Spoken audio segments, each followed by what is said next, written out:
కరెక్టే. చివరికి ఇల్లు అమ్ముకోవడానికి కూడా చంద్రబాబు నాయుడు దగ్గర బెచ్చం ఎత్తుకున్నాడు, అయినా చంద్రబాబు నాయుడు స్టఫండ్గా నిలబడి ఇవ్వలేదు అని చెప్తారు. పచ్చి అబద్ధం అది. కానీ వాళ్ళ మీడియా ద్వారా లేకపోతే ఆ ఉపన్యాసాల ద్వారా దశాబ్దాల తరబడి చేశారు కదా. అతని ఆర్థిక మూలాలని దెబ్బకొట్టేటటువంటి ప్రయత్నం రాజశేఖర రెడ్డికి సంబంధించి ఎందుకు చేయలే? రాజశేఖర కేసులు పెట్టలా కోర్టుల్లో రాజశేఖర రెడ్డి టైంలో. అట్లాగే జగన్ ఆర్థిక మూలాలు దెబ్బతీయడానికి జగన్ అసలు రాజకీయాల్లోకి రాకముందే చేశారు. జగనే రాజశేఖర రెడ్డి ఆర్థిక మూలాలు కాబట్టి జగన్ సంస్థల మీద అప్పుడే కేసులు పెట్టారుగా. ఆ తర్వాత జగన్ సంస్థలను అప్పుడే కదా ఈ సిబిఐ కేసు, ఈడీ కేసు. ఆ రోజు నుంచి జగన్ ఆర్థిక మూలాలు దెబ్బతీసే ప్రయత్నం జరుగుతూనే ఉంది. ఇప్పుడు కొత్త ఉంది ఇంకా.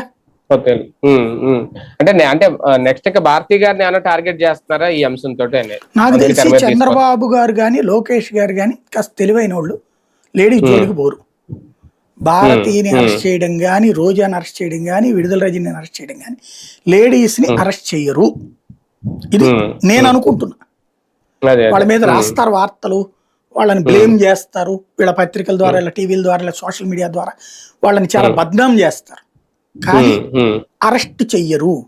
చేస్తే అది సింపథెటిక్ వైపుకి వెళ్ళిపోతుంది అనేటటువంటి ఉద్దేశంతోనే మన విడుదల రజనీ విషయంలో కూడా ఆగారని నేను అనుకుంటున్నాను. అంటే టార్గెట్ లిస్ట్ లో అయితే జగనే ఉంటారు. జగన్ని మేబీ ఇక్కడ రెండు కోణాలండి. జగన్ని జైల్లో పెట్టకపోవచ్చు, పెడితే సింపతి వస్తుంది. ప్రతి దాంట్లో జగనే దొంగ జగనే దొంగ అనేటటువంటిది రాబోయే 5 ఏళ్ళు కూడా ఏదో ఒకటి పట్టుకుంటానే ఉంటారు. ఏది అంటే ఇక్కడ కార్యకర్తలు అయితే అరెస్ట్ చేసి జైల్లో పెట్టాలని కోరుకుంటున్నారు. వాళ్ళ ప్రెషర్ పెరిగితే చేస్తారు.